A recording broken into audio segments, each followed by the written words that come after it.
যেই মাধ্যমগুলো অবলম্বন করলে জান্নাতে যাওয়া যাবে তার মধ্যে একটি হচ্ছে যে নেককার মানুষরা যদি কোনো মানুষের এমনিতেই প্রশংসা করে তাহলে সে জান্নাতে যাওয়ার তার সুযোগ রয়েছে, বিশেষ করে মৃত্যুর পর।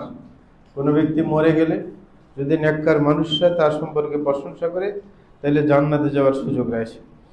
হযরত আনাস রাদিয়াল্লাহু আনহু থেকে বর্ণিত, তিনি বলেন, মুররা বি জানাজাতিন ফাউসনি আলাইহা খায়রা ফাকালা নবিয়ুল্লাহি ওয়াজাবাত ওয়াজাবাত ওয়াজাবাত ওয়া মুররা বি জানাজাতিন ফাউসনি আলাইহি শাররা ফাকালা নবিয়ুল্লাহি ওয়াজাবাত ওয়াজাবাত ওয়াজাবাত فسأله عمر عن ذلك فقال من أثنيتم عليه خيرا وجبت له الجنة من أثنيتم عليه شرا وجبت له النار أنتم شهداء الله في الأرض।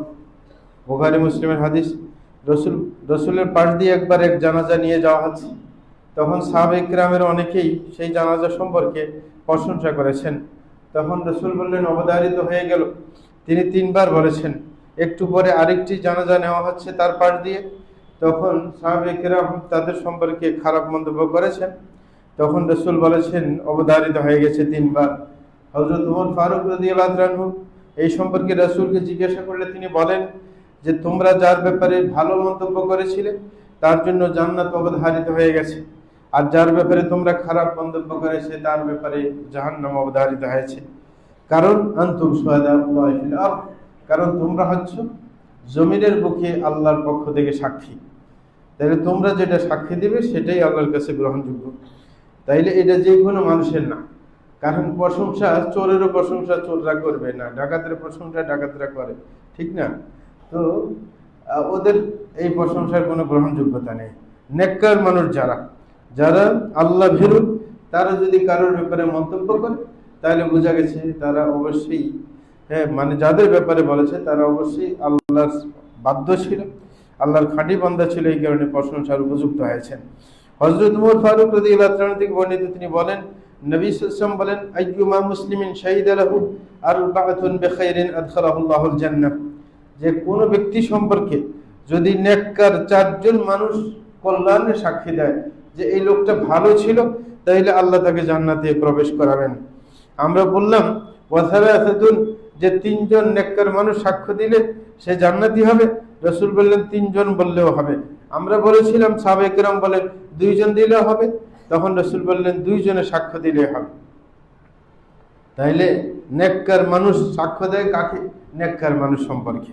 এই কারণে নেককার হতে হবে যেন নেককারদের সাপোর্ট পাওয়া যায়। হযরত আব্দুল্লাহ ইবনে আব্বাস রাদিয়াল্লাহু আনহু বর্ণিত, তিনি বলেন, রাসূলুল্লাহ সাল্লাল্লাহু আলাইহি ওয়াসাল্লাম ইরশাদ করেন, আহলুল জান্নাতি মান মালা আল্লাহু উযনাইহি মিন সানাইন নাস খায়রা ওয়া হুয়া ইয়াসমা ওয়া আহলুন নারি মান মালা উযনাইহি মিন সানাইন নাস শাররা ওয়া হুয়া ইয়াসমা। রাসূল আকরাম সাল্লাল্লাহু আলাইহি ওয়াসাল্লাম বলেন, জান্নাতি ওরা যারা নিজের জীবদ্দশায় দূর থেকে শুনতে পায় যে মানুষ তার প্রশংসা করে, ভালো কথা বলে তার সম্পর্কে। জাহান্নামী ওরা যারা দূর থেকে শুনতে পায় যে মানুষ তার নামে খারাপ মন্তব্য করে। এই হাদিসের উপর যদি সবাই চিন্তা করত তাহলে খারাপ কাজ করতে না। অনেকে যারা রাজনীতিবিদ আছে খারাপ, সামনে মানুষে ভালো বলে, কিন্তু পিছন থেকে যদি গোয়েন্দা লাগিয়ে খবর নেয় দেখবে যে অনেক মানুষ তাদেরকে খারাপ বলে। তাইলে নিজের জীবদ্দশায় মানুষের খারাপ মন্তব্য শুনে এটা আসলে লজ্জাস্কর, কিন্তু ওদের তো লজ্জা উঠে যায়, এটা হচ্ছে সমস্যা। আরেকটা ব্যাপার, যে উপায় অবলম্বন করে জান্নাতে যাওয়া যায়, সেটা হচ্ছে মাতা পিতার সাথে সদাচরণ করা। মাতা পিতার সাথে ভালো আচরণ করতে হবে। হযরত আবু হুরায়রা রাদিয়াল্লাহু আনহু থেকে বর্ণিত, তিনি বলেন যে রাসূলুল্লাহ সাল্লাল্লাহু আলাইহি ওয়াসাল্লাম ইরশাদ করেন, রাগিমা আনফুহু থুম্মা রাগিমা আনফুহু থুম্মা রাগিমা আনফুহু কিলা মান ইয়া রাসূলুল্লাহ قال من أدرك والديه عند الكبر أحدهما أو كلاهما ثم لم يدخل الجنة। রাসূল বলেন যে ধুলায় দূষিত হোক তার নাক। এবার 3 বার তিনি বলেছেন। সাহাবায়ে কেরাম জিজ্ঞাসা করলেন যে কোন ব্যক্তি যে দুর্ভাগা হোক? রাসূল বলেছেন ওই ব্যক্তি দুর্ভাগা যেই ব্যক্তি নিজের পিতামাতাকে বার্ধক্য বয়সে পেয়েছে 2 জনকে অথবা 1 জনকে, অতঃপর তাদের খবরদারি করে তাদের খেদমত করে জান্নাতে যাওয়ার কোনো সুযোগ করে নিতে পারলো না। তাইলে মাতা পিতার খেদমত এটা জান্নাতে যাওয়ার একটা মাধ্যম। হযরত আবু দারদা রাদিয়াল্লাহু আনহু থেকে বর্ণিত, তিনি বলেন রাসূলুল্লাহ সাল্লাল্লাহু আলাইহি ওয়াসাল্লাম ইরশাদ করেন, আল ওয়ালিদু আওসাতু আবওয়াবিল জান্নাহ ফাইন শি'তা ফাআদি' যালিকাল বাবা ওয়া ইহফাযহু। রাসূল বলেন পিতা হচ্ছে, এবং পিতার মধ্যে মাতাও আছে, তোমাদের পিতামাতা হচ্ছে জান্নাতের মাঝারি গেট, সুতরাং তোমরা চাইলে সেই গেটটাকে নষ্ট করে দিতে পারো, আর চাইলে রক্ষা করতে পারো। হ্যাঁ, অর্থাৎ এই গেট যদি তুমি চাও এই গেট দিয়ে ঢুকবে, তাহলে রক্ষা করার চেষ্টা করো। হযরত মুআবিয়া ইবনে জাহিমা রাদিয়াল্লাহু আনহু থেকে বর্ণিত, তিনি বলেন যে জাহিমা রাদিয়াল্লাহু আনহু একবার রাসূলুল্লাহ সাল্লাল্লাহু আলাইহি ওয়াসাল্লামের কাছে আসলেন এবং বললেন, হে আল্লাহর রাসূল, আরাদতুল গজওয়া ওয়া জিতু আস্তাশিরুক, আমি আপনার সাথে যুদ্ধ করতে চাই, এই ব্যাপারে আপনার পরামর্শ চাচ্ছি আপনার। হ্যাঁ, তখন রাসূল বললেন, হাল্লাকা মিন উম্মিন, তোমার কি মা বেঁচে আছে? তখন বললেন যে অবশ্যই আছে। তখন বললেন, ফালজামহা ফাইন্নাল জান্নাতা ইনদা রিজলাইহা, তাহলে নিজের মায়ের খেদমত করো, কারণ জান্নাত তার পায়ের কাছেই রয়েছে। সুতরাং জিহাদের চাইতে মায়ের খেদমতের অগ্রাধিকার দিয়েছেন রাসূল সাল্লাল্লাহু আলাইহি ওয়াসাল্লাম এই হাদিসের মধ্যে। বিশেষ করে তোমরা যারা এখানে ছাত্র আছো, হ্যাঁ, নিজের মায়ের সাথে দুর্ব্যবহার করবে না, কারণ মায়ের অবদান বাচ্চার উপর পিতার চাইতেও বেশি। সুতরাং বাড়িতে গেলে তাদের কথা শুনবে এবং তাদের অবাধ্য হবে না, কারণ তাদের কথা শুনলেই তারা খুশি হবে। জি। তো অন্য বর্ণে আছে আলাকা ওয়ালিদানি, রাসূল জিজ্ঞাসা করলেন যে তোমার মাতা পিতা আছে? তখন সে বলল উভয়জনই আছে। তখন রাসূল বললেন, ইলজামহুমা ফাইন্নাল জান্নাতা তাহতা আরজুলিহিমা, যে উভয়জনের খেদমত করবে, কারণ উভয়ের পায়ের কাছেই জান্নাত রয়েছে। সুতরাং মাতা পিতার খেদমত জান্নাতে যাওয়ার একটি বিশেষ মাধ্যম। হযরত আব্দুল্লাহ ইবনে আমর রাদিয়াল্লাহু আনহু থেকে বর্ণিত, তিনি বলেন রাসূলুল্লাহ সাল্লাল্লাহু আলাইহি ওয়াসাল্লাম ইরশাদ করেন, রিদার রাব্বি ফি রিদাল ওয়ালিদ ওয়া সাখাতুর রাব্বি ফি সাখাতিল ওয়ালিদ, যে আল্লাহ সন্তুষ্ট হন যদি পিতা সন্তুষ্ট হয়, আল্লাহ অসন্তুষ্ট হন যদি কারোর পিতা অসন্তুষ্ট হন। হযরত আয়েশা থেকে বর্ণিত, তিনি বলেন রাসূলুল্লাহ সাল্লাল্লাহু আলাইহি ওয়াসাল্লাম ইরশাদ করেন, দাখালতুল জান্নাতা ফাসমি'তু ফিহি কিরাআতান, যে আমি জান্নাতে প্রবেশ করার পর একজনের কিরাতের আওয়াজ শুনতে পেলাম। তখন সবাই বলল যে হাদা হারিসা ইবনে নু'মান, যে এই লোকটা যার কিরাত আপনি শুনতে পাচ্ছেন, যে ওর নাম হচ্ছে হারিসা ইবনে নু'মান। তখন রাসূল সাল্লাল্লাহু আলাইহি ওয়াসাল্লাম বলেন, কাযালিকুমুল বিরর, কাযালিকুমুল বিরর, বলে যে এরকম মাতা-পিতার সাথে সৎ আচরণ করতে হয়। কারণ আরব দেশের মধ্যে হারিস ইবনে নু'মান প্রসিদ্ধ ছিলেন মাতা-পিতার আপনার সাথে সৎ আচরণের ক্ষেত্রে। যেমন সৌদি আরবে আপনার সাদ বিন আতিক একজন শায়েখ আছে, উনি মায়ের খেদমতের মধ্যে পুরো দেশে প্রসিদ্ধ। মানে এমন বক্ত, যদি রাস্তা দিয়ে যাচ্ছে কোথাও বক্তব্য দেওয়ার জন্য, যদি মা বলে যে চলে আয়, গাড়ি সাথে সাথে ঘুরে ফেলবে, যার বক্তব্য দেওয়া লাগবে। হ্যাঁ, মানে এরকম, ওর মায়ের কথা ছাড়া কোনো কাজ নেই। হ্যাঁ, সুতরাং প্রসিদ্ধ। তো ওই লোকটাও হারিসা প্রসিদ্ধ ছিল মায়ের খেদমতে। তখন রাসূল বলছে এইরকম মায়ের খেদমত করা দরকার যে আপনার জান্নাতের মধ্যে তার কিরাতের আওয়াজ শোনা যায়। অন্য বর্ণনায় এসেছে রাসূল বলেন, নিমতু ফারাআইতুনি ফিল জান্নাহ, যে আমি ঘুমাচ্ছিলাম, তখন স্বপ্নে আমি জান্নাত দেখতে পেলাম। হ্যাঁ, জান্নাতে যাওয়ার পর আমি একজন কারীর কিরাত শুনতে পেলাম। তখন আমি জিজ্ঞাসা করলাম, মান হাদা, এই লোকটাকে? তখন অন্যরা বলল, হাদা হারিস ইবনে নু'মান, যে এই লোকটার নাম হচ্ছে হারিস ইবনে নু'মান। তখন রাসূল বললেন, কাযালিকাল বিররু কাযালিকাল বির, যে এরকমই আপনার মাতা পিতার সাথে সদাচরণ করতে হয়। হ্যাঁ, এবং বলা হচ্ছে যে ওয়া কানা আবাররান নাসি বিউম্মিহি, হারিসা ছিল নিজের মায়ের সাথে সবচেয়ে ভালো আচরণকারী, এই কারণে তার কিরাত জান্নাতে শোনা গেছে। আরেকটি ব্যাপার হচ্ছে জান্নাতে যাওয়ার, সেটা হচ্ছে সন্তান যদি পিতা মাতার জন্য আল্লাহর কাছে ক্ষমা চায়। কোন সন্তান যদি পিতা মাতা মৃত্যুর পর তাদের জন্য ক্ষমা চায়, সেটাও আল্লাহর কাছে গ্রহণযোগ্য। সুতরাং যাদের পিতা মাতা কেউ মারা গেছে, অবশ্যই তাদের জন্য আল্লাহর কাছে ক্ষমা চাওয়া এটা দায়িত্ব সন্তানের। হযরত আবু হুরায়রা রাদিয়াল্লাহু আনহু থেকে বর্ণিত, তিনি বলেন রাসূলুল্লাহ সাল্লাল্লাহু আলাইহি ওয়াসাল্লাম ইরশাদ করেন, ইন্না রাজুলা লা তুরফাউ দারাজাতুহু ফিল জান্নাহ ফায়াকুলু আন্না হাদা ফায়ুকালু বিইস্তিগফারি ওয়ালাদিকা লাক, বলে যে একজন ব্যক্তির মর্যাদা উন্নীত করা হবে জান্নাতের মধ্যে। জান্নাতে যাওয়ার পর যে দেখবে যে কিছুদিন পর পর তার মর্যাদা বাড়িয়ে দেওয়া হচ্ছে, তখন সে বলবে আন্না হাদা, যে কেন আমার মর্যাদা বাড়তেছে, এখন তো আমি কোনো আমল করতেছি না। তখন আল্লাহর পক্ষ থেকে বলা হবে বিইস্তিগফারি ওয়ালাদিকা লাক, যে তোমার সন্তান তোমার জন্য আল্লাহর কাছে ক্ষমা চাচ্ছে, এই ক্ষমা চাওয়ার কারণে তোমার মর্যাদার উন্নতি হচ্ছে। তাইলে খাঁটি সন্তান রেখে গেলে যে আপনার জন্য আল্লাহর কাছে ক্ষমা চাইবে, তার মাধ্যমে জান্নাতের মধ্যে আপনার মর্যাদা আপনার বাড়তে থাকবে। আরেকটি জান্নাতে যাওয়ার মাধ্যম, সেটা হচ্ছে কোনো রুগ্ন ব্যক্তি যদি খবর শোনা যায়, তার খোঁজ খবর নেওয়া, এটাও জান্নাতে যাওয়ার মাধ্যম। অনেকে আছে বর্তমানে খোঁজ খবর নিতে চায় না। কারণ রুগ্ন ব্যক্তি তখন অসহায় হয়ে যায়, বেডে শুয়ে পড়ে, তখন তার কাছে তেমন মানুষ ভিড়ে না। এই কারণে তার কাছে কেউ গেলে তার কথা কিন্তু মনে থাকে। হ্যাঁ, এই কারণে সৌদি আরবে আপনার হসপিটালে দাওয়াতি কাজের একটা আপনার নিয়ম আছে। আমরা নিজেও গেছি হসপিটালে, যারা দীর্ঘদিন থেকে অসুস্থ তাদের কাছে গেলে তারা খুব খুশি হয়, তাদের খবর নিলে। হ্যাঁ, সৌদি আরবের অফিসগুলো থেকে মোবাইল দেওয়া হয়, যে রুগ্ন ব্যক্তির কাছে গিয়ে বলবে তুমি বাড়ির সাথে ফোন টোন করছো, কি খবর, তাকে মোবাইলটা দিবে, সে কল করবে নিজের ফ্যামিলির সাথে, মনটা খুশি হবে, তখন তাকে দিয়ে একটা ভালো কথা বলবে, সে শুনবে।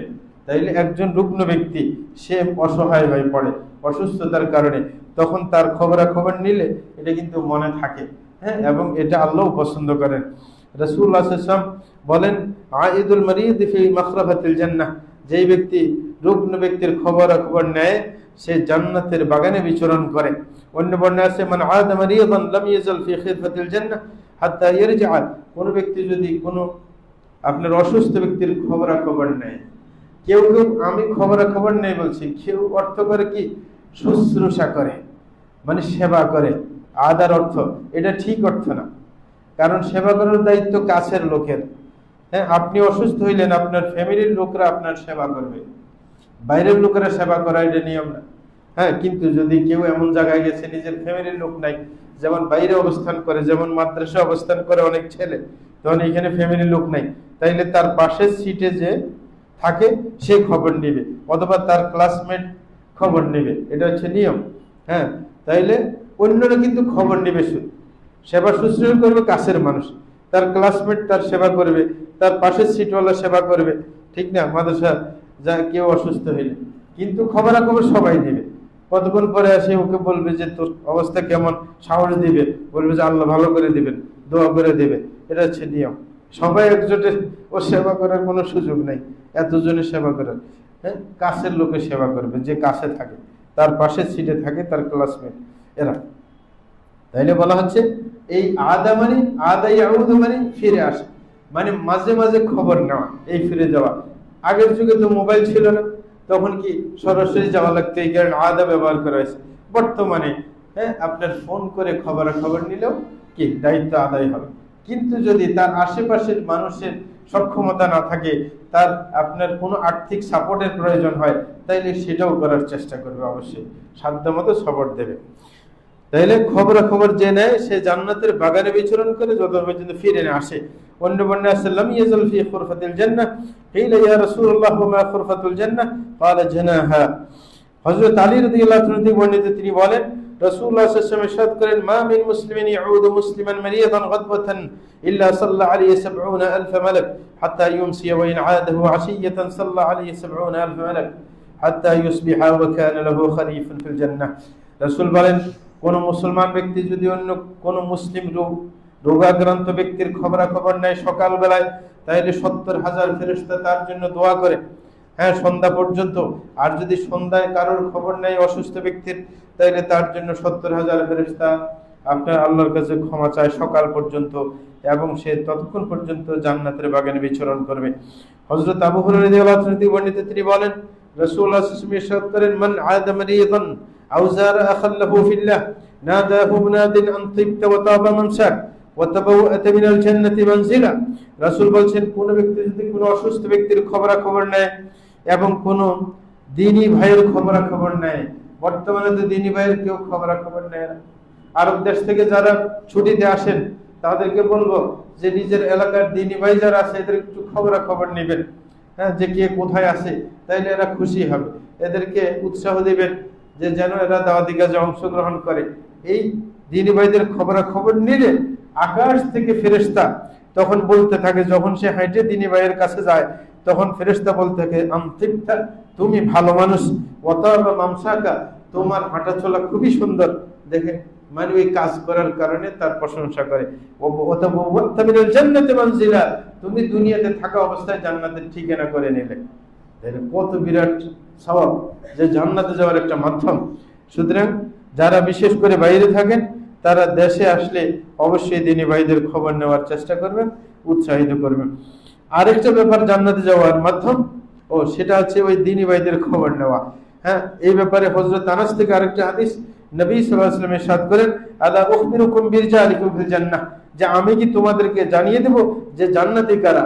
সাহাবায়ে কেরাম বললেন, বলা ইয়া রাসূলুল্লাহ, যে অবশ্যই আপনি বলবেন জান্নাতি কারা।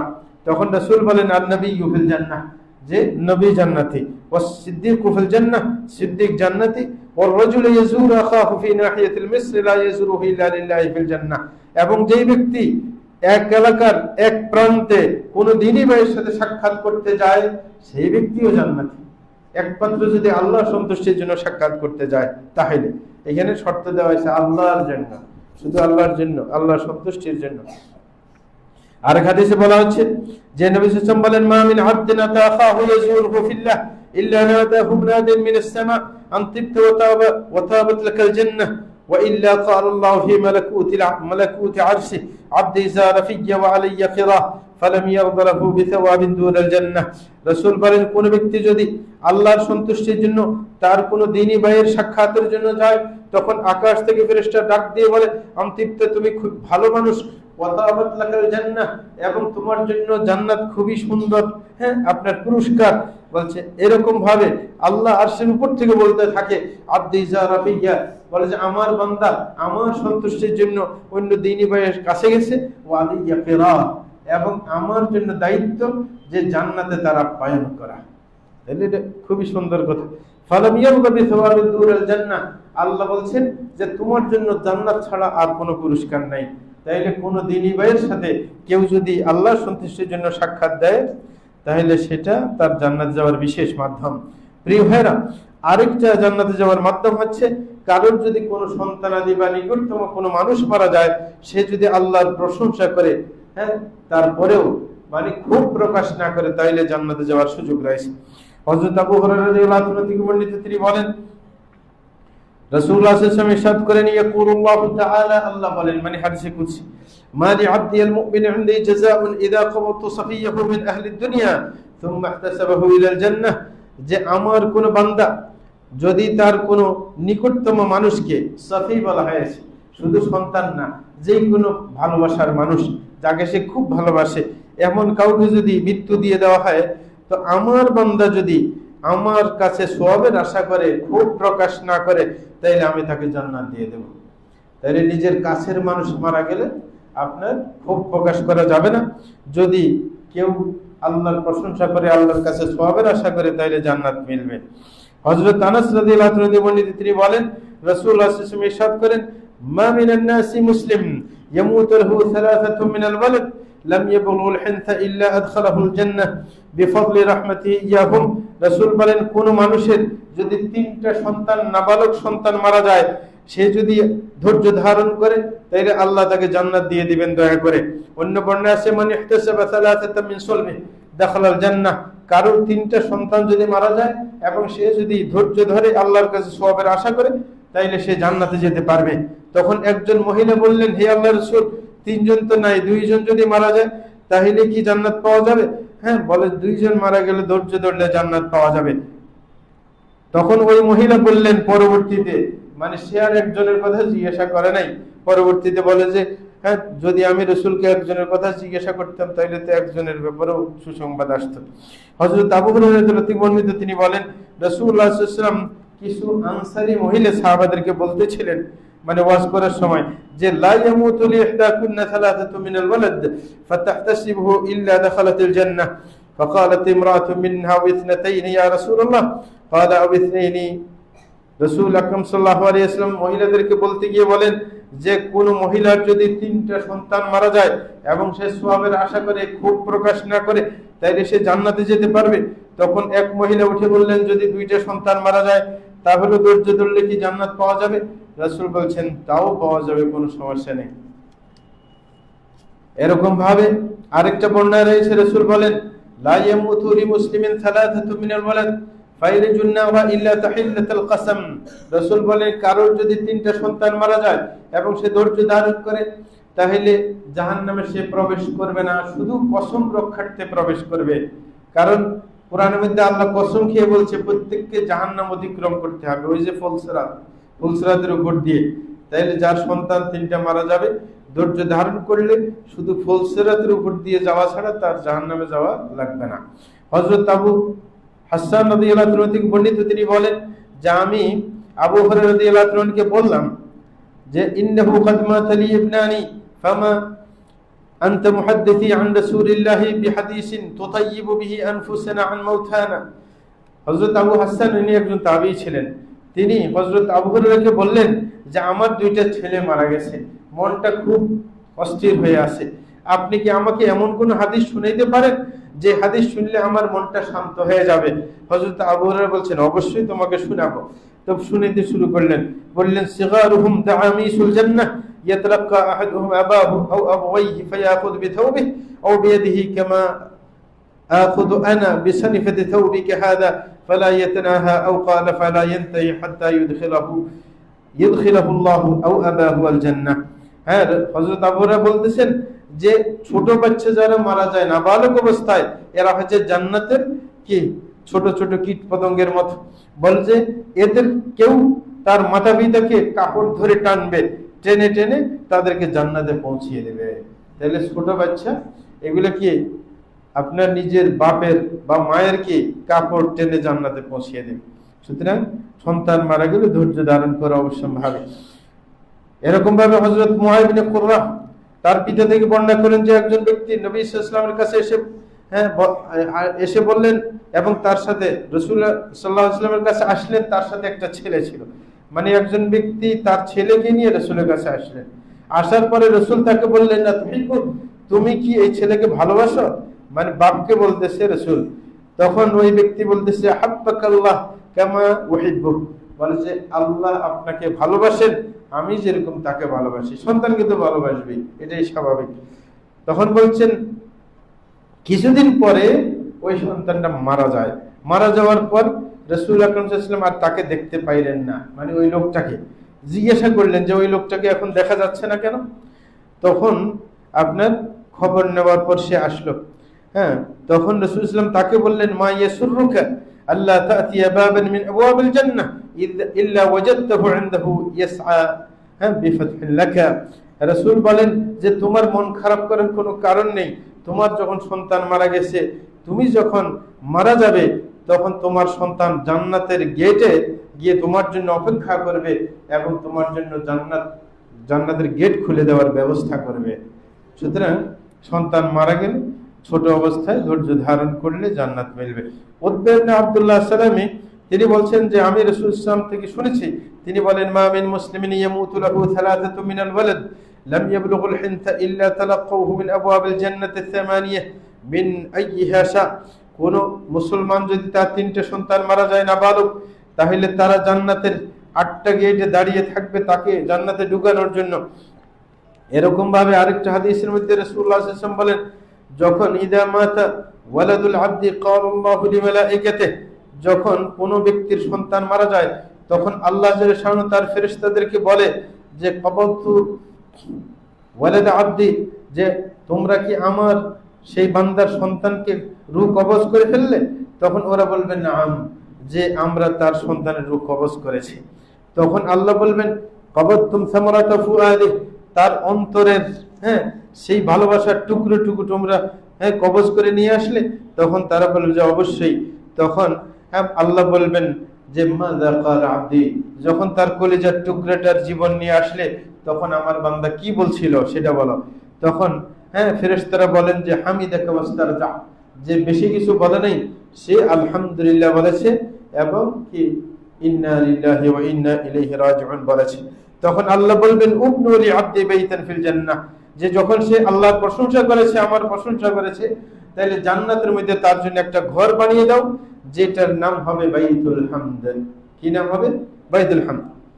ওয়াসাম্মুহু বাইতুল হামদ। وعن معاذ عن النبي صلى الله عليه وسلم قال والذي نفسي بيده إن السقط لا يجر أمه بسرره للجنة إذا احتسبته। রাসূল বলেন আল্লাহর কসম খেয়ে বলছি, কোন বাচ্চা যদি আপনার জন্ম নেওয়ার সময় মারা যায়, তখন এই বাচ্চা তার যে নাভির সাথে মায়ের যে কানেকশন ছিল এটা দিয়ে টেনে তার মাকে জান্নাতে নিয়ে যাবে, যদি তার মা কি ধৈর্য ধারণ করতে পারে। আরেকটা জান্নাতে যাওয়ার মাধ্যম, সেটা হচ্ছে কোনো বিপদ আপদে আপনার ধৈর্য ধারণ করা। কেউ বিশেষ করে আপনার যে আমলগুলো করতে কষ্ট হয় সেগুলো যদি কষ্ট সহ্য করে করা যায় তাহলে জান্নাত মিলবে। হযরত আবু হুরায়রা রাদিয়াল্লাহু আনহু থেকে বর্ণিত, তিনি বলেন রাসূলুল্লাহ সাল্লাল্লাহু আলাইহি ওয়াসাল্লাম ইরশাদ করেন, হুজিবাতিন নারু বিশ-শাহওয়াত ওয়া হুজিবাতিল জান্নাতু বিল মাকারিহ। বলা হচ্ছে জাহান্নামকে বেষ্টন করে রাখা হয়েছে মানুষের আপনার যে কুপ্রবৃত্তি যেগুলো চায় সেগুলো দিয়ে, এবং জান্নাতকে বেষ্টন করে রাখা হয়েছে মানুষের অপছন্দনীয় জিনিস দিয়ে। অর্থাৎ জান্নাতে আপনার কি যাওয়ার জন্য যে পথগুলো আছে সেগুলো মানুষের মনের সাথে মিলে না, মনের বিপরীত, ঠিক না? সকালে ঘুম থেকে উঠে ফজর পড়তে হয়, মনে চায় না, মনে চায় শুইতে।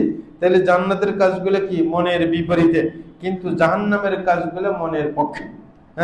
এই কারণে মনের বিপরীতে হইলেও সেটা ধৈর্য ধরে কাজটা করতে হবে। কেউ রাস্তায় বের হয়েছে, কে মন চায় কোন মহিলা দেখলে তার দিকে তাকাইতে, নাকি না? না, সেটা তাকাইবে না। চোখ নিম্নগামী করে মন চায় না, কিন্তু চোখকে নিচু করে রাখবে, তাকাইবে না। তাইলে কি জান্নাতে যাওয়ার সুযোগ রয়েছে। আরেকটা হচ্ছে যে কোন বিপদ হঠাৎ করে আসলে সাথে সাথে উল্টা পাল্টা বলবে না, ধৈর্য ধারণ করে প্রথম চোটেই ধৈর্য ধারণ করতে হবে, তাইলে জান্নাত মিলবে। কিন্তু যদি পরে ধৈর্য ধারণ করে এতে কোনো ফায়দা নেই। কারণ যেই কোনো মানুষ এক সময় ধৈর্য ধারণ করবে, নাকি চিল্লে পাল্লা করে কয়দিন পরে ধৈর্য ধারণ করবে। এই কারণে রাসূল বলছেন যে ইয়াকুলুল্লাহু সুবহানাহু, আল্লাহ বলছেন মানে হাদিসে কুদসি, ইবনে আদম ইন সাবারতা ওয়া ইহতাসাবতা ইনদা সাদমাতিল উলা লাম ইয়ারদা লাকা সাওয়াবান দুনাল জান্নাহ। আল্লাহ বলছেন যদি যেই কোনো বিপদ আপদ আসলে তুমি যদি প্রথম ধাক্কায় ধৈর্য ধরতে পারো, আমার কাছে সওয়াবের আশা করো, তাইলে তোমার জন্য আমি একমাত্র বিনিময় হিসেবে জান্নাত রেখেছি। সেটা কি ধরনের? হঠাৎ করে একজনের খবর আসলো যে তার ঘরে আগুন ধরে গেছে, অথবা চোরে তার ঘর থেকে কোনো কিছু নিয়ে গেছে, সে সাথে সাথে যদি আল্লাহর প্রশংসা করে যে আল্লাহ তুমি এটার বিনিময় মিনিয়ে দিও আমাকে, মানে মন খারাপ করে নেয় যে আল্লাহর ইচ্ছা, তাইলে আল্লাহ বলছে এটার প্রতিদান জান্নাত। কিন্তু হঠাৎ খবর আসলেই মাথা গরম করে চিল্লা পাল্লা করলে তো কাজ হবে না। তাইলে রাসূল বলছে প্রথম ধাক্কায়, মানে খবর আসার সাথে সাথে তখন সওয়াবের আশা করতে হবে, ক্ষোভ প্রকাশ করা যাবে না, তাইলে জান্নাত মিলবে। আরেকটা হচ্ছে জান্নাতে যাওয়ার মাধ্যম, কারোর চোখ যদি নষ্ট হয়ে যায়, অনেকের চোখ নষ্ট হয়ে যায় অসুখ বিসুখে, তাইলে যদি ধৈর্য ধরা যায়, আল্লাহর উপর যদি ক্ষোভ না থাকে, তাইলে জান্নাত মিলবে। হযরত আনাস থেকে বর্ণিত, তিনি বলেন রাসূল সাল্লাল্লাহু আলাইহি ওয়াসাল্লাম সাদ করেন, ইদাবতালাইতু আবদি বিহাবিবাতাইহি ফাসাবরা আওয়াতুহু মিনহুমাল জান্নাহ। বুখারীর হাদিস, রাসূল বলেছেন আমি যদি কারোর চোখ নষ্ট করে দেই, সে যদি ধৈর্য ধারণ করে, আমি তার বিপরীতে তাকে জান্নাত দিয়ে দেব। আরেকটা জান্নাতে যাওয়ার মাধ্যম, সেটা হচ্ছে কারোর যদি মৃগী রোগ হয়, সে যদি ধৈর্য ধারণ করে যদি থাকে, ক্ষোভ প্রকাশ না করে, তাহলেও সে কি জান্নাতে যাওয়ার তার সুযোগ রয়েছে। হযরত আতা থেকে বর্ণিত, তিনি বলেন যে ইবনে আব্বাস রাদিয়াল্লাহু তাআলা আমাকে বললেন, আলা উরিকা ইমরাআতাম মিন আহলিল জান্নাহ, যে আমি কি তোমাকে জান্নাতি একজন মহিলাকে দেখিয়ে দেব না? জান্নাতি মহিলার কথা বলছে, যে জান্নাতে মহিলা কি তোমাকে দেখিয়ে দিব না? উনি বলছেন বলা, অবশ্যই দেখাইবেন, জান্নাতে মহিলা দেখার শখ আমার আছে। তারপরে হযরত ইবনে আব্বাস বলছেন, হাদিহিল মারআতুস সাউদা আতাতিন নবী সাল্লাল্লাহু আলাইহি ওয়াসাল্লাম, বলে যে এই যে দেখতেছে একটা কালো মহিলা, বলে যে এই মহিলাটা রাসূল আকরাম সাল্লাল্লাহু আলাইহি ওয়াসাল্লামের কাছে আসছিল এবং রাসূলকে বলছিলেন যে ইন্নী উসরা, যে আমার মৃগী রোগ আছে। মৃগী রোগ তো বুঝেন নাকি? মৃগী রোগ হইলে মানুষ লাফায়, রোগ যখন দেখা যায় লাফালাফি করে, তারপর কিছুক্ষণ পরে আবার ঠান্ডা হয়ে যায়। তো বলছে সে আমার মৃগী রোগ আছে, ওয়াইন্নী আতাকাশশাফু ফাদউল্লাহ লি, এবং ওই মহিলা বলছে যখন আমার মৃগী রোগ হয়ে লাফালাফি করে তখন আমার কাপড় খুলে যায়, এই কারণে আপনি আল্লাহর কাছে একটু দোয়া করেন যেন আল্লাহ আমাকে সুস্থ করে দেয়। তখন রাসূল বললেন, ইনশিইতি সাবারতি ওয়ালাকাল জান্নাহ, বলে যে তুমি যদি চাও ধৈর্য ধরে থাকবে, তাইলে আল্লাহ তোমাকে জান্নাত দিয়ে দেবে। আর যদি চাও আমি আল্লাহর কাছে দোয়া করে দেব, তুমি ভালো হয়ে যাবে, কিন্তু জান্নাতের নিশ্চয়তা নাই, ধৈর্য ধরলে জান্নাত পাবে। তখন মহিলা বলতেছে আসবির, তাইলে আমি জান্নাত পাওয়ার জন্য ধৈর্য ধরব, সমস্যা কি? তখন আবার বললেন ইন্নী আতাকাশশাফ ফাদউল্লাহ লি আল্লাহ আতাকাশশাফ, বলে যে সমস্যা তো দুইটা, একটা মৃগী রোগ, আরেকটা যে কাপড় খুলে যায়, তাইলে আমার মৃগী রোগ থাকুক, কিন্তু আপনি দোয়া করেন যেন আমার কাপড় না খোলে। তখন রাসূল দোয়া করে দিলেন যে তার মৃগী রোগে যখন কাপড় না খোলে তারপর আর কাপড় খুলতো না। আরেকটা ব্যাপার জান্নাতে যাওয়ার, সেটা মহিলাদের জন্য, সেটা হচ্ছে কোন মহিলা যদি স্বামীর সঠিক আনুগত্য করে তাহলে তাকে জান্নাত দেওয়া হবে। রাসূল বলেন, ইদা সাল্লাতিল মারআতু খামসাহা ওয়া সামাত শাহরাহা ওয়া হাসানাত ফারজাহা ওয়া তাআত বা'লাহা দাখালাত মিন আইয়ি আবওয়াবিল জান্নাতি শাআত। যে কোন মহিলা যদি কয়েকটা কাজ করতে পারে, একটা হচ্ছে 5 বেলা নামাজ সঠিক সময়ে যদি পড়তে পারে। মহিলারা কিন্তু নামাজে গাফিলতি করে বেশি, যে টাইম মতো পড়তে চায় না, দেরি করে, খানা পাক করতেছে, এই সুদায় জোহরের নামাজ পড়বে কি 3টা বাজে। হ্যাঁ, না, এটা ঠিক না। প্রত্যেক বাচ্চা নিজের মাকে অবশ্যই সতর্ক করবে যে না, আগে নামাজ পড়ো, তাকে তারপর আরেকটা পাকাও, বা এক আইটেম পাকাও, পরেরটা পরে পাকাও, কিন্তু নামাজ আজানের পর পর পড়ে নিতে হবে। হ্যাঁ, যদি কোনো মহিলা 5 বেলা নামাজ সঠিক টাইমে পড়ে এবং রমজানের সিয়াম পালন করে এবং নিজের লজ্জাস্থানকে হেফাজত করে, 4 নম্বর নিজের স্বামীর আনুগত্য করে, তাহলে সে জান্নাতের যে কোনো গেট দিয়ে ঢুকতে চাইলে ঢুকতে পারবে। হযরত হুসাইন ইবনে মিহসান থেকে বর্ণিত যে আন্না আম্মাতাল্লাহু আতাতিন নবী সাল্লাল্লাহু আলাইহি হাজা, যে হুসাইন ইবনে মিহসানের এক ফুফি যান নবী সাল্লাল্লাহু আলাইহি কাছে আসছেন কোনো এক প্রয়োজনে। তখন ফাফরাগাত মিন হাজাতিহা, তার প্রয়োজন শেষ, মানে মাসলা মাসাইল জিজ্ঞাসা করছেন, তার কাজ শেষ। তখন ওই মহিলাকে রাসূল বলতেছেন, আদা যাওজিন আনতি, বলে যে তুমি কি বিবাহিত মহিলা? তখন ওই মহিলা বললেন, নাম, জি আমি বিবাহিত। তখন বলছেন, কাইফা আনতিলা, বলে তোমার সাথে তোমার স্বামীর সম্পর্কটা কেমন বলতে পারো? তখন সেই মহিলা বলছেন, মা আলুহু ইল্লা মা আজাজতু আনহু, আমি তার খেদমত করতে কোনো ত্রুটি করি না, সাধ্যমতো আমি তার খেদমত করার চেষ্টা করি। মহিলা বলতেছে। তখন রাসূল বললেন, ফানদুরি আইনা আনতি মিনহু ফাইন্নামা হুয়া জান্নাতুকা ওয়া নারুক, বলে যে তুমি সব সময় খেয়াল রাখবে, কারণ তোমার স্বামী তোমার জান্নাত, তোমার জাহান্নাম। তার সে যদি সন্তুষ্ট থাকে তাহলে জান্নাত মিলবে, সে অসন্তুষ্ট হলে জাহান্নাম মিলবে। এই মানে কি উল্টা কাজে সন্তুষ্ট করা না, শরীয়ত সম্মত কাজে। স্বামী যদি বখাটে টাইপের হয়, যদি বলে যে বেপরদা হয়ে চলতে, তাহলে সেটা শোনা যাবে না। এটা হচ্ছে আপনার যত আদেশ শরীয়ত সম্মত সেগুলা। এরকম ভাবে হযরত আনাস বলছেন যে রাসূল সাল্লাল্লাহু আলাইহি ওয়াসাল্লাম ইরশাদ করেন, আলা উখবিরুকুম বিনিসাইকুম মিন আহলিল জান্নাহ, যে আমি কি তোমাদেরকে জান্নাতি মহিলাদের সংবাদ দেব না? সাহাবায়ে কেরাম বললেন যে অবশ্যই দেবেন।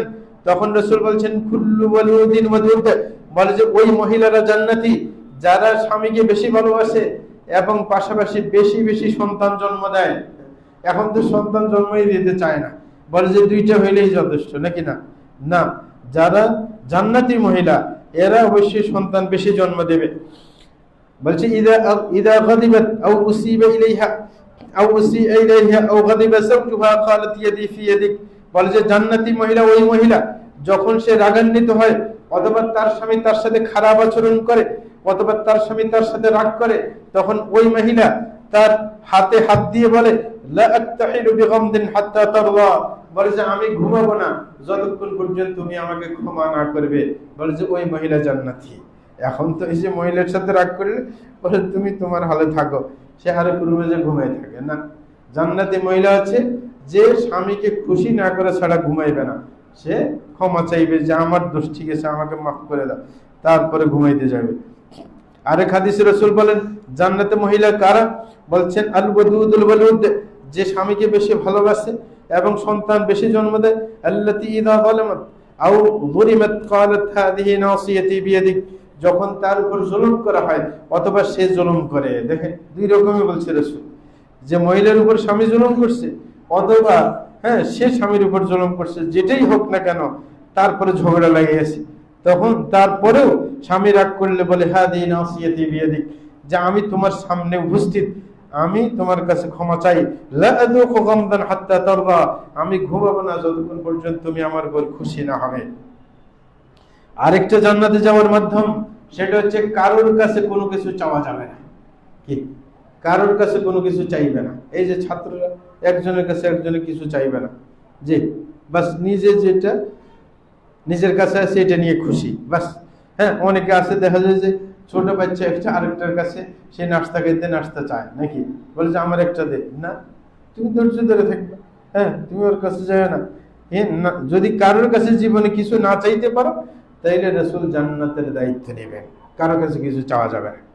হযরত সাওবান থেকে বর্ণিত, তিনি বলেন রাসূল সাল্লাল্লাহু আলাইহি ওয়াসাল্লাম ইরশাদ করেন, মান তাকাফফালা লি আল্লাহ ইয়াসআলুন নাস শাইআ আতাকাফফালহু বিল জান্নাহ। রাসূল বলেন, কোন ব্যক্তি যদি আমার সাথে চুক্তি করতে পারে যে জীবনে কারোর কাছ থেকে কোনো কিছু চাইবে না, তাইলে আমি তার জন্য জান্নাতের দায়িত্ব নিতে পারি। তখন হযরত সাওবান বলেন, আনা, বলে যে আমি এই দায়িত্ব নিব যে আমি জীবনে কারোর কাছে কোনো কিছু চাইব না। হ্যাঁ, তারপরে রাবি বর্ণনা দিচ্ছেন যে হযরত সাওবান এমন ভাবে চলছিলেন ভবিষ্যতে, বলে যে তার উটের পিঠের উপর চড়ার পর হাত থেকে যদি লাঠি পড়ে যেত, যেটা দিয়ে উটকে চালাইতো, বলে যে তারপরেও কাউকে বলতো না যে আমার লাঠিটা একটু উঠিয়ে দাও, বরং নিজে উট থেকে নামে লাঠি নিয়ে আবার উঠত। মানে কারোর কাছে কিছু বলতো না যে আমাকে এই কাজ করে দাও। হ্যাঁ, তাইলে নিজে যদি অন্যকে আদেশ না করে, অন্য কাছে কিছু না চেয়ে চলে যায়, তাইলে জান্নাতের গ্যারান্টি রাসূল নেবেন। আরেকটা জান্নাতে যাওয়ার মাধ্যম, আস্তাগফিরুল্লাহ লি ওয়া লাকুম ওয়া লিসাইরিল মুসলিমিন ইন্নাহু হুয়াল গফুরুর রহিম।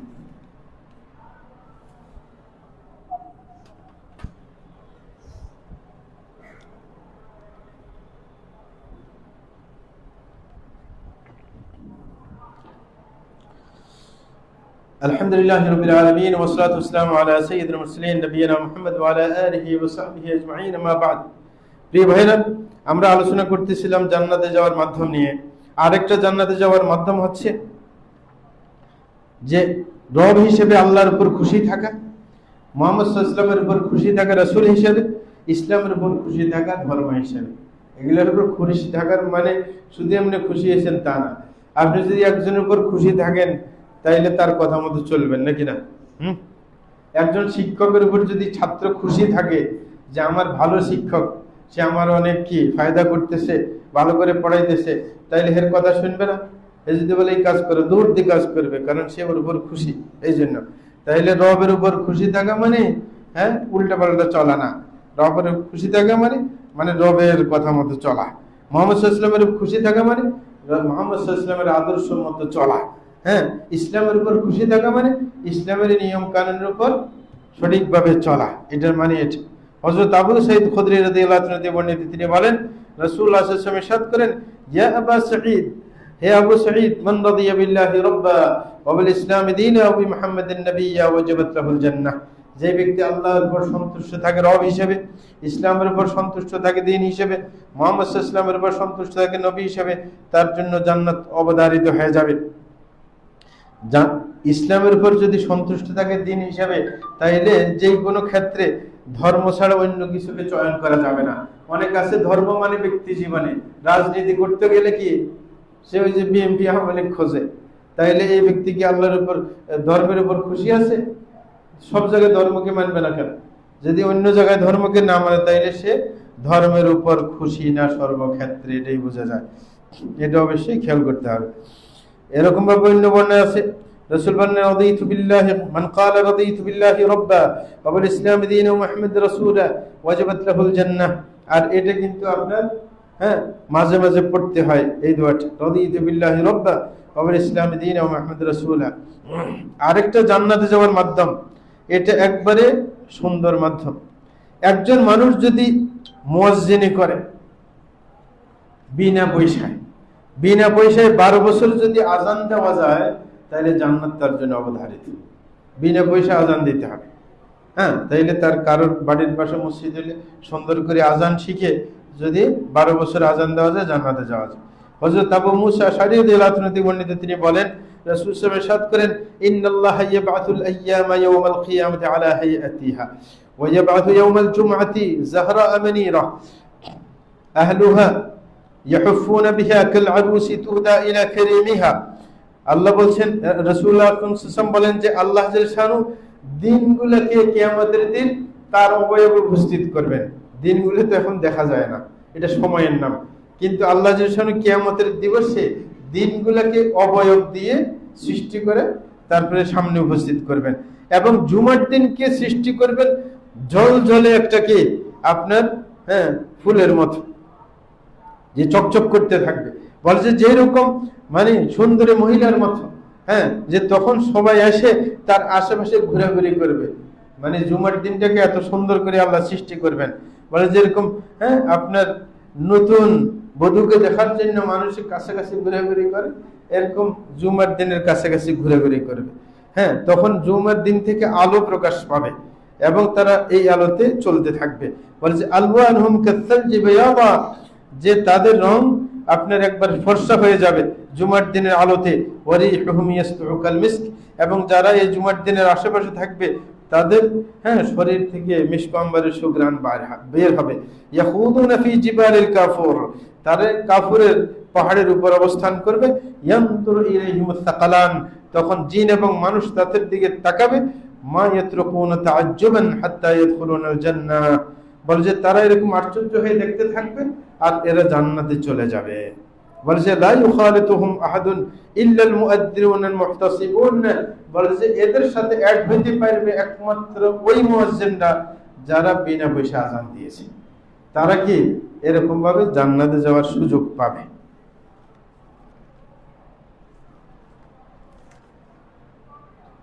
প্রিয় ভাইরা, আরেক হাদিসের মধ্যে রাসূল আকরাম সাল্লাল্লাহু আলাইহি ওয়াসাল্লাম বলেন যে মান আযানা 12 সানা ওয়াজিবাত লাহুল জান্নাহ, রাসূল বলছেন কোন ব্যক্তি যদি 12 বছর আযান দেয় বিনা পয়সায়, তাহলে তার জন্য জান্নাত ওয়াজিব হবে। ওয়া কুতিবা লাহু বিতাদিহি কুল্লা ইয়াউমিন 60 হাসানাহ, বলে যে প্রত্যেক দিন আযানের কারণে 60 নেকি করে সে পাবে। এক আযানে কয় নেকি পাবে? 60 নেকি। আর ওয়া বিকুল্লি ইকামাতিন 30 সানা, এবং প্রত্যেক একামতে 30 নেকি করে পাবে। তাহলে 90 নেকি করে প্রত্যেক নামাজের সময় পাইবে। 60 নেকি আযানের জন্য, আর কি 30 নেকি একামতের জন্য। তাইলে যারা একামত আযান দেয় তারা এরকম সওয়াব পাবে। এই কারণে কেউ অলসতা করবে না ইনশাআল্লাহ। আরেকটা জান্নাতে যাওয়ার মাধ্যম, সেটা হচ্ছে কাউকে যদি কোনো দুধের পশু দেওয়া যায়, বিশেষ করে রাসূল ছাগলের কথা বলছে।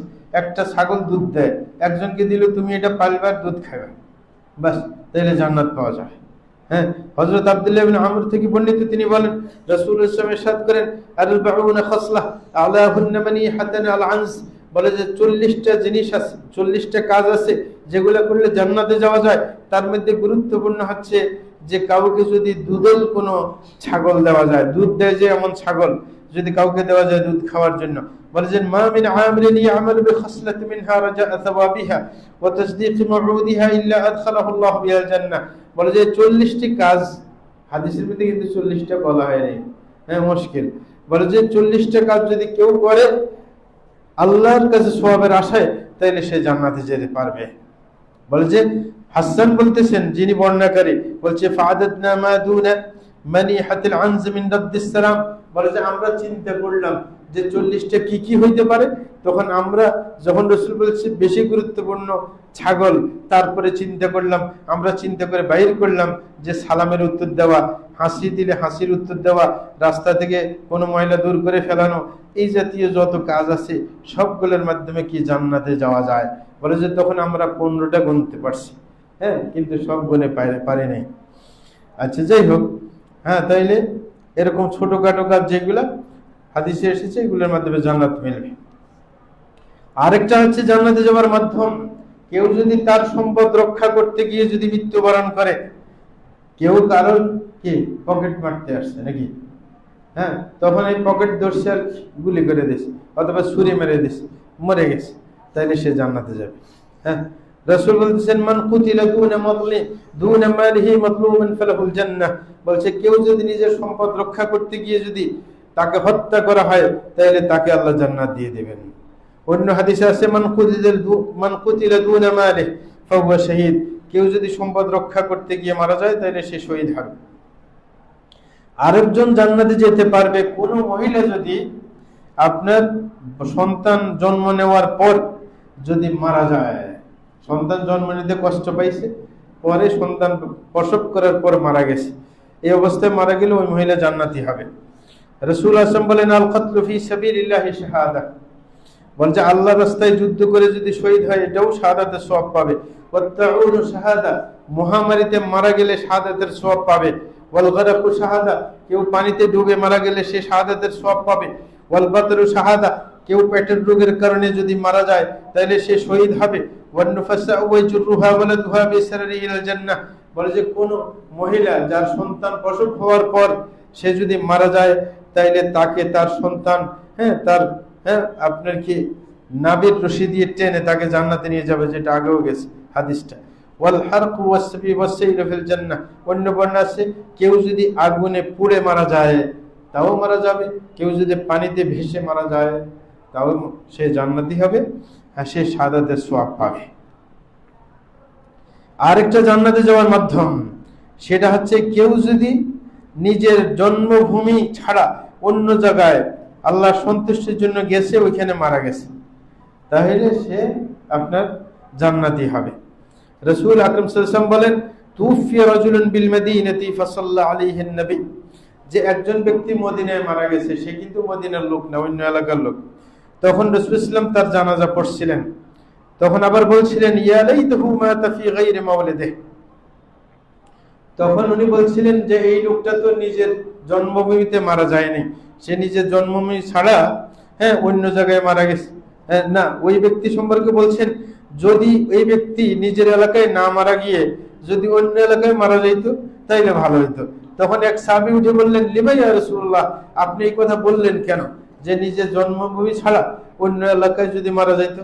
তখন রাসূল বললেন, ইন্নার রাজুলা ইযা মাতা বিগাইরি মাওলিদিহি কিসা লাহু মিন মাওলিদিহি ইলা মুনকাতাই আথরিবিল জান্নাহ, বলে যে কোন ব্যক্তি যদি নিজের এলাকা ছাড়া, জন্মভূমি ছাড়া অন্য জায়গায় মারা যায়, তখন তার জন্মভূমি থেকে তার আপনার বাড়ির দূরত্ব যতটুকু, এতটুকু জান্নাতের পথ হিসেবে ধরা হবে।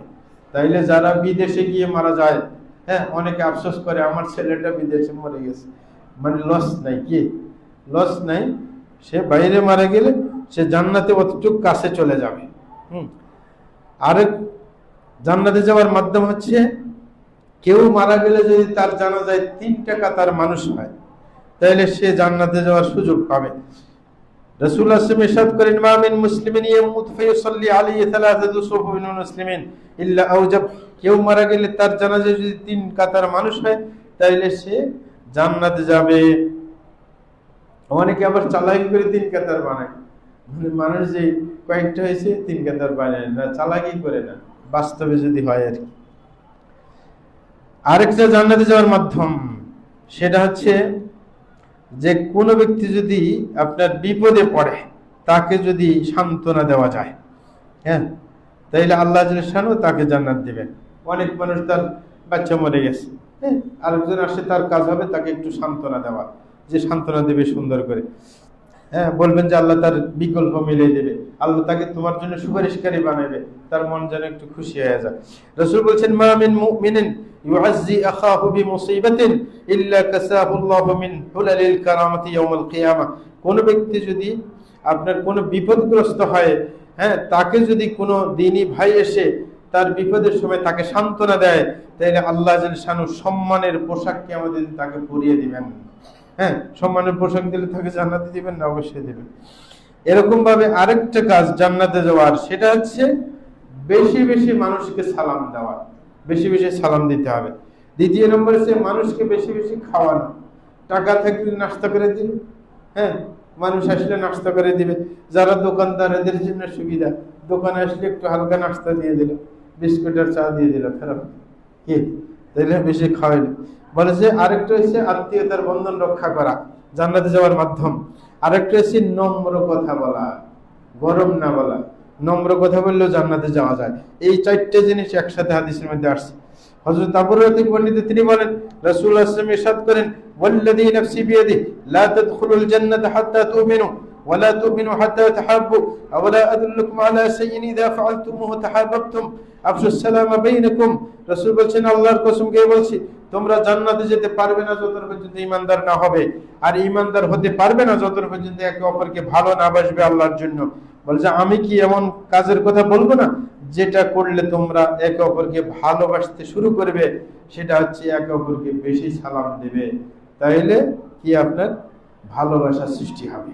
এটা আপনিও দেখবেন, কেউ যদি আপনাকে দেখলে বারবার সালাম দেয়, দেখবেন হেরে ভালো লাগবে, ভদ্র ছেলে নাকি, এটা বলবে না? এই কারণে বারবার একে অপরকে সালাম দেওয়ার চেষ্টা করবে, নাকি না? ওই রুম থেকে বাইরে এলে আবার সালাম দেবে, কি? তাইলে সালামের প্রচলন করবে তো ইনশাআল্লাহ, নাকি? ইনশাআল্লাহ।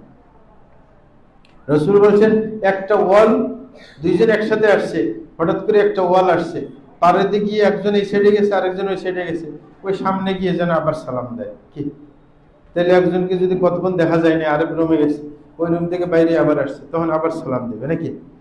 এইভাবে সালাম দেওয়ার চেষ্টা করি।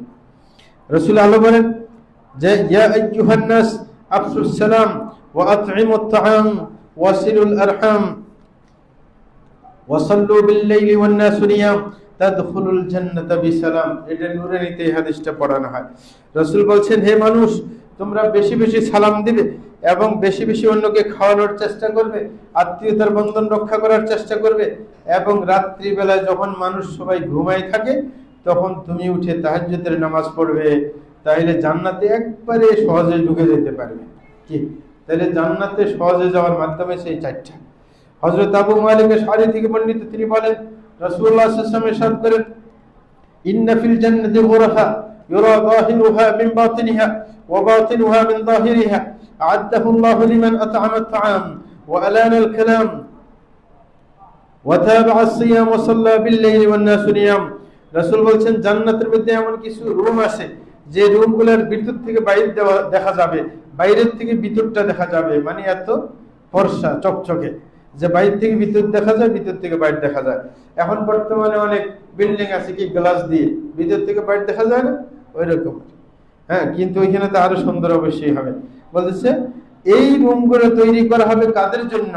কয়েক জাতীয় মানুষের জন্য, যারা মানুষকে খানা খাওয়াবে, নম্র কথা বলবে, যারা বারবার সিয়াম রাখার চেষ্টা করবে, নফল সিয়াম, এবং রাত্রিবেলায় তাহাজ্জুদ পড়ার চেষ্টা করবে, তাদেরকে এই রুমগুলো দেওয়া হবে। আরেক হাদিসের মধ্যে হযরত শুরাইহ ইবনে হানি তার পিতা থেকে বর্ণনা করেন, বলেন যে তিনি এসে বললেন, ইয়া রাসূলুল্লাহ আখবিরনি বিশাইইন ইউজবিরিল জান্নাহ। রাসূলকে বললেন, আপনি আমাকে এমন একটা কৌশল শিক্ষা দিবেন যেটা পালন করলে আমি জান্নাতে যাইতে পারবো। তখন রাসূল বলছেন, শিক্ষা দিচ্ছি তোমাকে, আলাইকা বিহুসনিল কালামি ওয়া বিদিলিস সালাম, তুমি মানুষের সাথে সুন্দর কথা বলবে আর দেখলে সালাম দিবে, তাইলে জান্নাতে যাইতে পারবে। তাইলে কাজ কিন্তু হালকা কাজ, কিন্তু পাওনা অনেক বেশি। তাইলে আমরা ইনশাআল্লাহ সুন্দর কথা বলবো তো একে অপরের সাথে, নাকি ঝগড়া লাগাবো? সুন্দর কথা বলবো, পাশাপাশি কি সালাম দিব, দেখলে সালাম দিব, ইনশাআল্লাহ জান্নাতে যাওয়ার ইনশাআল্লাহ মাধ্যম হয়ে যাবে। আজকেও শেষ করে গেল না, অনেক থেকে গেল। মোট 66টা আপনার জান্নাতে যাওয়ার মাধ্যম, যেটা হাদিসের মধ্যে এসেছে। আল্লাহ জাল্লাহু আমাদেরকে জান্নাতের কাজ করার তৌফিক দান করুন। ওয়া সাল্লাল্লাহু আলা নবিয়িনা মুহাম্মদ আলা ফাসাল্লু ওয়া সাল্লিমু আলা নবিয়িল মুস্তাফা ওয়াল হাবিবিল মুস্তাফা মুহাম্মদ ইবনে আব্দুল্লাহ খায়রুল খালাইক ওয়া সাইয়্যিদুল আউলিন ওয়াল আখিরিন। আল্লাহুম্মা সাল্লি ওয়া সাল্লিম ওয়া বারিক আলাইহি ওয়ারদাল্লাহু আনিল খুলাফায়ে রাশিদিন ওয়াস সাহাবাতি আজমাইন وعن التابعين والتابعين بإحسان إلى يوم الدين وعنا معهم بمنك وكرمك وإحسانك يا أرحم الراحمين. اللهم أعز الإسلام والمسلمين وأذل الشرك والمشركين ودمر أعداءك أعداء الدين وانصر عبادك الموحدين واحمي حوز الدين واجعل هذا البلد آمنا مطمئنا وسائر بلاد المسلمين. اللهم وفق إمامنا وولاة أمورنا لكل ما تحب وترضى وخذ بنواسيهم إلى كل خير وهدى. اللهم أصلح قلوب نياتهم يا رب العرش العظيم. اللهم إنا نسألك الجنة وما قرب إليها من قول وعمل ونعوذ بك من النار وما قرب إليها من قول وعمل ونسألك أن تجعل كل قضاء قضيته لنا خيرا يا رب العرش العظيم. وصلى الله على نبينا محمد وعلى آله وصحبه أجمعين وأقيموا الصلاة.